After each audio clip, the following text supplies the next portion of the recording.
When you are where you are, but not exactly where you should be, where you're making strides, but not quite where you want to be, when you let it go and are ready to give everything up, then you, my friend, will have arrived at the doorstep of the sweet life.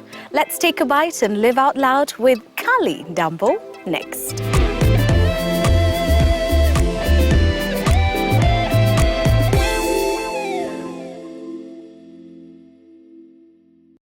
Hello and welcome to Sheila Lives Out Loud. Remember to subscribe to this channel and click on notifications so you never get to miss an episode.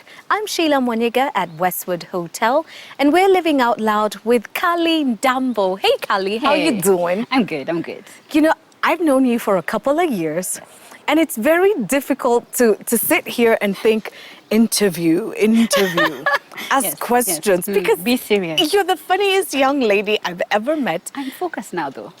See what I mean? The craziness begins.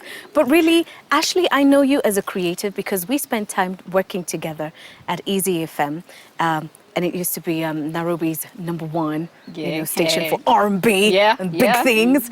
And then one day, she walks into the studio and tells me, guess what, Sheila? I'm leaving. I'm going on a sabbatical. And up until that point, I'd never known anybody in my entire life who took a sabbatical. It's only last year that I met somebody else who took a sabbatical, Gado, and I still don't get it. And the first thing after you said that to me was, so I'm going, where? Canada. And I thought, chick doesn't have bills to pay. So clearly, when it comes to switching lanes, you can tell a story or two. Yes. So let's go back to the beginning. For those who don't know who Ashley is. Okay. You've got many names. Ashley, Mwikali, Ndambo. Yes. I do prefer Mwikali though. Okay. Yes. Right. So I started out in media, which is actually what I trained in university. I did communications and my focus was electronic media because I've always had this thing for the power of words. And I think radio is the best example when it comes to actually seeing how words can affect people and change. So I started out working with a youth ministry called K-Crew or Kubamba. I think they're still around. Yes, they're still around, going strong. So did radio with them, did event with them. When I finally graduated, my first job was actually teaching English. I can't imagine you in a classroom going, A for apple. Yes, B for boy. No, it was a rather posh school called St. Andrew's School, Turi. A for apple. Yes. A for apple. Yes, one of those ones. Right. Actually, A for appetizer. But so I got bored, which is usually my main problem with employment. Is I got bored, and then I wanted to change, and I wanted to do something in what I had trained in. So an opportunity came up at Radio Africa for a copywriter. So I joined Radio Africa working specifically for Kiss 100 and Classic 105, doing copywriting for them. That lasted about a year and a half. Boredom, frustration kicked in again, and I moved and joined Nation. Now that's where I worked at Easy FM. So Easy FM was... Chooses words wisely. Wow. Easy FM was quite fantastic. Yay. No, it really was. So in high school, right, whenever I'd be in the city, actually high school and part of primary school, whenever I was in the city with anyone, I'd point at the Nation Center and be like, that's my office building. So for me, working at Nation was actually a dream come true and a dream that I'd held for quite a while. So I joined Nation as a copywriter, but then just the usual frustrations of feeling, I am two-dimensional. I'm not growing. I'm not developing in any of my other interests. And I used to have a problem with tunnel vision. I was hired as a copywriter, and therefore I will forever be a copywriter. Yet I am really interested in a whole bunch of different things. Yes. Yeah. So after a while, the frustration kicked in. I felt I was stuck in a rut, and I felt something had to change. So in my random searches on the internet, I thought, hey, culinary school would be a plan. Culinary school. Yes. Not media school, not photography school, not design school. The idea was to completely just get out of the space that I was in. I was burnt out as a writer. I was frustrated with media. And I just wanted something that still challenged me creatively, but would be in a completely different space. I didn't want to do the 9 to 5 sitting in front of a computer. I didn't want to walk into an office. So I wanted to change. So I woke up one day and thought, you like to cook. So culinary school. Yeah, and it wasn't just any culinary school. It was get on a plane and go to one of the coldest countries in the world and spend a lot of time there Yes. and then come back. Yes. Well, I think I'm a failure when it comes to being African because I like the cold. I really enjoyed the cold. And everyone kept warning me, you will not appreciate Canada's cold. But I really love the weather. So I paid for Canada with my savings, a bank loan. I borrowed some cash from my dad. It was, it was a gathering of funds. Right. And originally I'd been denied my sabbatical because, again, explaining that you get a sabbatical when you're trying to do something that's in line with what your company does or what you train for.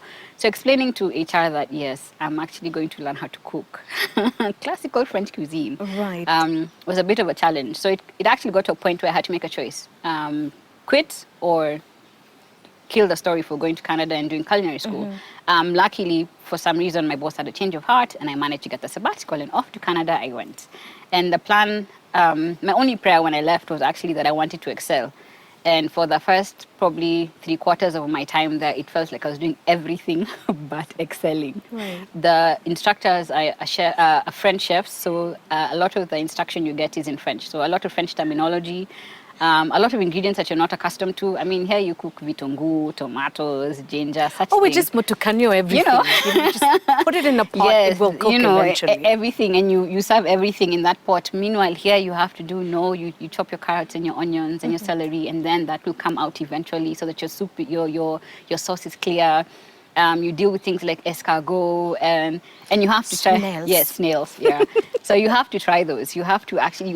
You have classes where you have to try all these different ingredients that you're not accustomed to. And I'm a fussy eater, Right. which is just adds to the irony of my doing culinary school.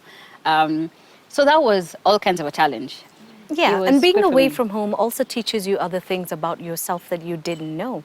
Suddenly you begin to rely a lot more on you Yes. to pick yourself up. Yes. And sooner than later, the course was over Yes. and it was time to come back home. Yes. So, so despite struggling, graduated valedictorian, came back home, and because I had told Nation I will come back to work for Nation because you gave me a sabbatical, I came back to Nation. But again, just the same mentality that I just did not want to do the 9 to 5. So after a year, I quit. So I didn't really have a master plan when I quit, but I just knew I'm done with media. Right. So I worked at a restaurant for about, it's probably 5 weeks. I think this is like the the worst record of employment I've ever had. 5 weeks. And I was so frustrated because the mentality is, oh, you've studied abroad, thus and therefore you're here to try and make us feel inferior, or you think you know everything. And for me, my only agenda was to learn, was to grow. So, so after 5 weeks, I just said, No. it's never that serious. And so you quit. And it was time to go back to the drawing board and find something else. So what should you do? Yes, so I went back to what's familiar, which is media. Oh, Ashley. I know, right? I was just the foray into something different and how it had panned out. And I just thought, nope, too afraid to do this. I'm just going to go back to what I know I've done for the last 10 years or so, and I will stick to this time. Right. That lasted about 5 seconds.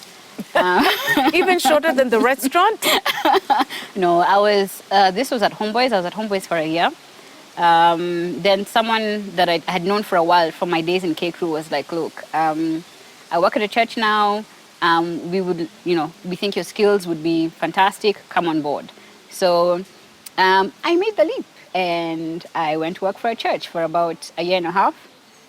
And then I quit again. Oh, Yes. I'm beginning to see a pattern Yes, here. there's a pattern, yes. So I quit with the intention of finally doing my own thing because it's something I had said for so many years. I want to do my own thing, but up until that point, it was just talk. Now that I've quit, talk needed to become action. Right. So Yes. what did you do in that in-between time? Did you go on a quest? Did you go and fast? People do all sorts of things when it comes time to figure out Yes. what's the next step. What did you do? There was a lot of crying. There was a lot of crying because I just kept thinking back to when, I tried working at the restaurant and that experience, and then imagining I'm trying to do something different yet again. And the first time round, it didn't go so great. And trying to remind myself of how, despite the fact that Canada was such an amazing experience, that was still a struggle to really permeate. So, a lot of crying, a lot of researching, a lot of taking stock of the things that I was interested in. This was the first time that I think I sat down and said, look, you have spent your entire life with this tunnel vision, whereas there are so many things about you that, that are varied and different. So sit down and think about who you are, what you enjoy. So I made a list and I said, okay, so I like cooking, I like writing, I'm pretty good at anything that involves making stuff with my hands. I enjoy people, I like all these things. So sat down and said, okay, what out of all these things can you use to make money with? And because obviously I'd spent so much money doing Canada and because it's something that I do enjoy, I figured I'll do something in food. So the original plan was pastries, which I did not study. But this is me who likes a challenge. So I figured I'd do pastries. In the process, just finding chocolate became tricky. Because if you buy, what you usually get in supermarkets and in most suppliers is actually chocolate compound, which isn't real chocolate per se. And being me, I just kept thinking, no, if I'm going to do something, I want to do it right. I want to do high quality, which means I have to use real chocolate. And obviously, real chocolate comes at a cost, a really high cost. Cheap. Yes, it is not cheap. So what eventually happened is I thought I shall import the chocolate, which makes it even more expensive. Yes. So in my research, while I was trying to find a source for chocolate, I found, Tanzania grows cocoa beans, and Uganda grows cocoa beans as well. And would you know it, there's someone on the internet who is showing people how to make chocolate from scratch. And then again, this is me who likes making things, me who likes a challenge. And I was like, well, instead of importing... What is that number? Instead of importing the chocolate, I could try and make it myself. So woke up one day, researched equipment, found equipment, researched a place where I could get the cocoa beans from Tanzania, found a place, converted a room in a spare room into like a little factory setting and ordered the stuff and got started. What's the name of your chocolate? So the company is Chocolate Culture. Yeah. The idea being that we're not really, as Africans, are not really chocolate consumers. At least not when you compare us to places like Europe and the States. And the idea was just to highlight the fact that, we can appreciate our own product. So create a chocolate eating culture in Kenya and hopefully Africa, and also just highlight African cocoa. It's all about creating a new culture. I simply must ask about all these transitions that you went through. I know people who will sit in jobs and they know they shouldn't be there. I was one of them. and you know for sure that you should be branching off into something else and you should be doing something else. What pushed you to jump over the ledge? Because it's not too many people who jump. In fact, the ones who jump, majority have been pushed by somebody else. Yes. Yes. I think it is a mixture of being pushed by either circumstance or by someone. But I also think there's two kinds of fear. And I think it just depends on what fear wins out. In my case, definitely it was either spend the rest of your life and die having not achieved any of the things you really wanted to, or risk it and go through some incredible hardships, but then hopefully at the end of it all, have the chance to really live the kind of life you want to. So it was either, are you more afraid of failing but pursuing your dream, or are you more afraid of just sitting at the same job and being miserable and guaranteed for sure you will die unhappy? And I think that is the most unhappiest and slowest of deaths. Yes. Because you keep wondering what if, what could be, and then even worse, somebody else starts on something that you had wanted to do, and then you see them taking off with it while you're still withering away in some shelf somewhere. It can be difficult. Yes. But life as an entrepreneur, it's great that you're being honest about it. It's not easy. No, not it's at all. fearful. Every day you wake up and you're asking yourself one constant question. I find myself asking every day, what am I doing? Yes. Do you have days where you ask that question to yourself every day? Every day you wake up in the morning and you think, oh my gosh. like that is the first reaction. You're just like, okay, I'm up now, and it's, there's no guarantee that there'll be a paycheck at the end of the month. What happens in terms of my bank account depends on what I do today. And today could go anyway. It could go great, it could go terrible. So you wake up, yes, you do wake up, and the first question is like, what am I doing? And what have I done? Because you look back and you think, you quit a job at Nation Media Group where people, people would die, people would fight to get in there, and you just waltzed out. Exactly. It's not a very easy choice, and you always find yourself So questioning that. and one of the biggest struggles definitely for me has been self-doubt. When you're constantly questioning, did I make the right choice? Especially when days are hard and you're thinking, I could be just living off a fat paycheck at this point in life, but no, now. Yeah. The dynamic has Completely changed, yes. And this informs my next question. When you've got the security of a paycheck and you are a creative, it's very easy to, completely lose focus and lose direction and not be where you should be and doing the things that you should be doing. But in venturing out on your own, then you also have to learn new skills. Yes. You're no longer just thinking, I'm a creative, so I create. You've got to think about marketing. You've got to think about sales. Yes. You're thinking about other things which in essence used to belong to other people. Yes. But these are all now sitting squarely with you. Yeah.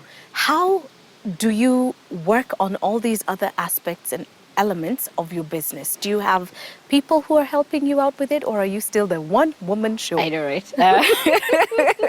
It's a mixture of both. At the end of the day, the buck stops with you. If you decide I'm going to venture out into business, the reality is that you are the end-all, be-all. But I have to also admit that I am pretty blessed when it comes to human capital. My friends have been absolutely fantastic. And the thing is, as well, I think you find help comes from very unexpected corners. There are people who you'd never, imagine you cross their minds, and they'll call you up and they'll be like, I hear you're doing this. I'd like to offer, whether it's, just basic wisdom or my services in some kind of way. So, you have to understand that whether you like it or not, the buck stops with you. Because you are the end-all, be-all of your business. That's the reality. So you need to learn things. So the things that, as much as I'm a creative and I say, oh no, my business, my job is creating, okay? Whether I like it or not, I have to figure out the books. Yeah. Whether I like it or not, I have to figure out the marketing and the sales. And it's been a challenge because, again, coming out of that mentality of, I am the creative, my job is This is what I do. Yes. You go and then you realize the you that you're speaking to is not even in the room with you. There. It's just you. Yes. So as you you're have waiting to pick for it up. So as you're waiting for someone to handle it, things are just piling up and going crazy, and then you realize, oh, actually, it's me. Let me go out there and sell something, because then if you can't do it, there's no way you'll also get anybody else to buy into what you're doing. Exactly. And where can we pick up your chocolate? Well, currently, chocolate culture. yes. May I open one? Yes. Because they're all sitting here and I'm thinking, which one should I have? Should I have this one? What would you like? Do you like milk chocolate or do you like dark I like chocolate? chocolate. All right. Well, where's the chocolate? All of it's chocolate. Yes, all of it is chocolate. Depending on how dark you like May I the have stuff. this one? Yes, that is kind of mid-range for what we do. So we do a milk chocolate, we do a 52% bittersweet, and we do an 80% dark. So I if like you the like packaging. super intense stuff, the 80 is good for you. Yeah. And where is it available? We currently retail at the organic farmers markets. Right. This one in particular at the Hub, but we're trying to check out one that's starting at Lord Arrow. Okay. Can I show everybody what that chocolate looks like? Look at that. Look at that, and I'm guessing you created all this. Well, the molds, we bought already pre-made molds because molds are super expensive. But we like that design because it's different from your usual square molds and it has the design of the cocoa pod. So, yes. Okay, I'm going to taste it. All right. I hope you enjoy. Here goes everything. Made in Kenya Yes. with some Tanzanian beans. Yes. Some Ugandan cocoa butter. Ugandan. Yes. So this is a truly East It's African affair. Yes, we really want to highlight the fact that this is an African product and just highlight the different countries and what they produce. But obviously, we're proud to be Kenyan, so. Just keep talking, I'm eating.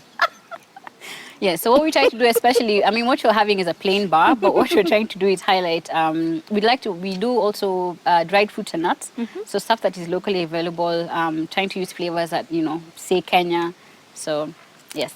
This is so good. I could finish this bar all by myself. Enjoy. But it's good quality. It's rich. We want you to pick up the chocolate. It is chocolate culture from my girl, Ndambo. But you're online as well. We can place our orders online. Yes, on Facebook, or you can write to Mwikali at chocolateculture.rocks. Oh, Yes. chocolateculture.rocks. Yes.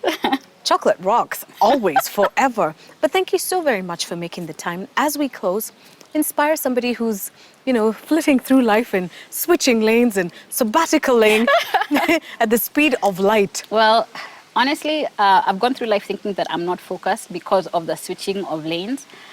But I've realized that it's just me it has been me trying to figure out who I am and what I really want to do. So if you are, all over the place as it feels, just understand that, as long as you're constantly pursuing, knowledge and understanding of who you are and what you can offer this world, keep at it. Don't be afraid to change lanes. Don't be afraid to take risks. There will be some seriously rough days, but I think God comes through for us, at the end of it all. And honestly, I think, if I were to die tomorrow, I think I'd be happier knowing that I chased after this dream, wherever it got me to, as opposed to just sitting around in an office being unhappy. Wondering what if. Yes, what if. The what if question is like my most terrifying question. It's the most scariest thing for me. So at least now I know I have a lot less what ifs to answer. You're better off with a what if I get a contract? Yes. What if? Then what if I just ventured out? Yes. What if I tried something? What if I chased after this dream that I have? What if I, tried to be someone better or bigger than I think that I am currently?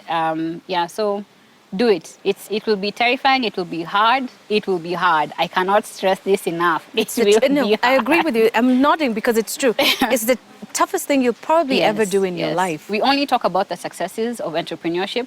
And when we do talk about the struggles, we talk about it in the light of our successes. We never ever really talk about the struggles as they currently happen and just how bad they can get.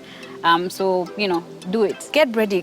Make sure your eyes are open. Don't think about this as rosy la la land where there are unicorns skipping over rainbows and everything. Candy floss and everything. No. It's not. And I think that constitutes the conversation for another day, the difficulties of entrepreneurship. But thank you, Kali, for making the time.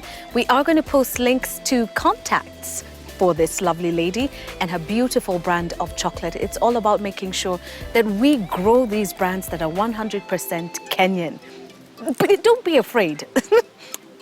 I've still got chocolate in my mouth. Speech has become a problem right about now. So I need to wind up and say thank you for watching. Remember to subscribe to this channel. And click on notifications. Tell a friend as well. In all things that you do, live out loud. We are at Westwood Hotel saying bye-bye and enjoy the sweet life.